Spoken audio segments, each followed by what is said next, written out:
Eu tenho aqui a função f de x é igual a x ao cubo mais 3x² menos 9x mais 2, quando x pertence ao intervalo fechado de extremos menos 4 e 4. E nós temos que encontrar os valores extremos da função nesse intervalo, ou seja, o valor máximo e o valor mínimo dela nesse intervalo. Uma coisa importante é que sempre que eu tenho uma função que é contínua no intervalo considerado, e é o caso aqui, e quando esse intervalo for fechado, eu sempre posso encontrar um valor máximo e um valor mínimo. Nós temos que cuidar com uma coisa, porém. Eu vou pegar essa função aqui, vamos pegar uma função arbitrária, que é definida no intervalo fechado de extremos a e b. Então, aqui está a extremidade A e aqui está a extremidade B. E a função só existe nesse intervalo. Observe que eu tenho dois pontos críticos da função aqui. Um ponto crítico aqui e outro ponto crítico aqui. Esse ponto corresponde a um mínimo local e esse a um máximo local. Só que o máximo e o mínimo da função no intervalo inteiro não ocorrem aqui nos pontos críticos, eles ocorrem aqui nas extremidades do intervalo fechado. Então, nós temos que cuidar. Os pontos críticos podem fornecer mínimos e máximos locais, mas não significa que vai ser o valor mínimo e máximo absoluto da função no intervalo. Então, nós temos também que calcular o valor da função nas extremidades para ver se eles não vão ser maiores que os valores nos pontos críticos, ou menores no caso de valores mínimos. Mas, enfim, vamos começar pelos pontos críticos. f' de x é igual a 3x² mais 6x menos 9. Um ponto crítico é um valor de x para o qual ou a derivada não existe ou a derivada é nula. Nesse caso, a derivada sempre existe, então nós temos que igualar ela a zero para encontrar os pontos críticos. Eu posso simplificar a equação por 3x² mais 2x menos 3 é igual a zero. Aqui é bem fácil fazer de cabeça. O x é igual a menos 3 ou o x é igual a 1. Você pode conferir com a fórmula de Bhaskara, mas aqui é bem fácil porque a soma tem que ser menos 2 e o produto tem que ser menos 3. Existem duas maneiras de ver se esses pontos críticos correspondem a máximos ou a mínimos locais. A primeira maneira é analisar o sinal da derivada primeira. Então, aqui está o eixo x, aqui estão as raízes menos 3 e 1 da derivada primeira. Agora, quais são os sinais?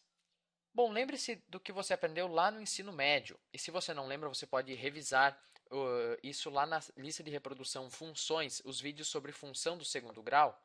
A derivada primeira aqui é uma função do segundo grau. E sempre que, numa função do segundo grau, o termo que acompanha o x² é positivo, como é aqui, no meio das raízes o sinal é menos e nos extremos o sinal é mais. Mas se você não lembra disso, também não há motivo para desespero. Você pode pegar um valor teste, por exemplo, aqui entre o menos 3 e o 1, você pode pegar o valor teste 0 e calcular a derivada ali no zero. Nesse caso, o valor é menos 9. E o sinal é negativo, então eu posso colocar o sinal negativo em todo esse intervalo. Bom, agora vamos analisar os pontos críticos. Aqui no menos 3, a derivada passa de mais para menos. Nós vimos nos vídeos anteriores que isso significa que eu vou ter aqui um máximo local. Um máximo local. Pode ser o máximo absoluto, mas como eu ainda não tenho certeza, eu vou dizer que é o máximo local. E aqui no 1, a derivada passa de menos para mais, então nós sabemos que isso vai ser um mínimo local. A outra forma de analisar os pontos críticos é usar o teste da derivada segunda. Qual é a derivada segunda? Bom, é a derivada da derivada, então a derivada de 3x² é 6x, a derivada de 6x é 6. E vamos agora analisar os sinais da derivada segunda. Então, quando que ela é positiva? 6x mais 6 é maior que zero, quando 6x é maior que menos 6, quando x é maior que menos 1. Então, aqui está o menos 1. Se o x for maior que menos 1, a derivada segunda é mais, e se o x for menor que menos 1, como isso é uma função do primeiro grau, certo? Só pode ser menos para a esquerda do menos 1. Então, vamos analisar. Esse ponto crítico menos 3, ele é menor que o menos 1, ele vai estar mais ou menos aqui. E a derivada segunda é negativa no menos 3. Isso significa que eu vou ter, lembre-se, derivada segunda negativa significa côncava para baixo, e quando eu tenho uma função côncava para baixo, eu tenho um valor máximo. Então, o menos 3 vai corresponder ao máximo. E aqui no 1, o 1 está mais ou menos aqui, a derivada segunda é positiva. Se a derivada segunda é positiva, a função é côncava para cima e eu tenho um valor mínimo. Bom, agora que nós já sabemos se os pontos críticos correspondem a máximos ou a mínimos, vamos calcular os valores da função nos pontos críticos e também nas extremidades do intervalo. Então, vamos começar aqui em ordem crescente. Quando x vale menos 4, quanto que vale f de x? Bom, vamos ver. Eu fico com menos 4 ao cubo é menos 64. Menos 4 ao quadrado é 16, vezes 3 é mais 48. Menos 9 vezes menos 4 é mais 36, e daí mais 2 é 22 o valor de f de x. Agora, quando x vale menos 3? Quando x vale menos 3, lembre-se, eu tenho um candidato a máximo. Eu sei que é o máximo local, mas ainda não sei se é o máximo absoluto da função. Então, vamos ver. Quando x vale menos 3, eu fico com menos 3 ao cubo, que é menos 27. Menos 3 ao quadrado é 9, vezes 3 é mais 27. Menos 9 vezes menos 3 também é mais 27, e daí mais 2. O resultado é 29.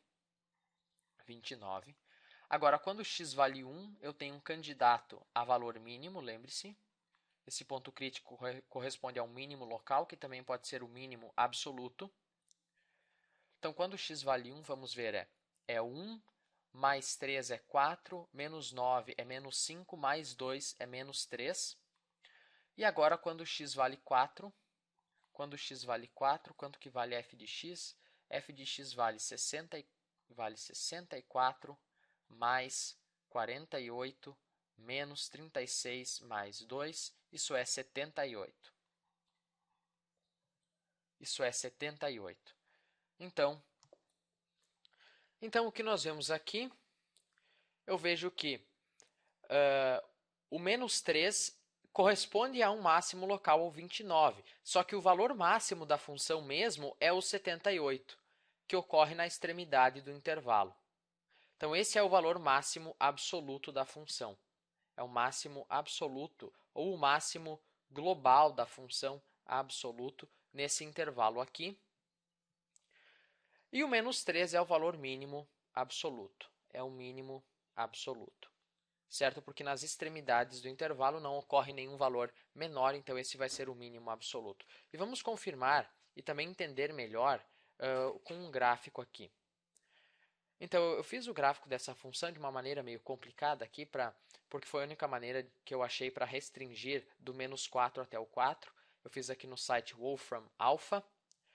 Então, observe, o mínimo realmente ocorre aqui quando x vale 1, e o máximo da função realmente ocorre quando x vale 4.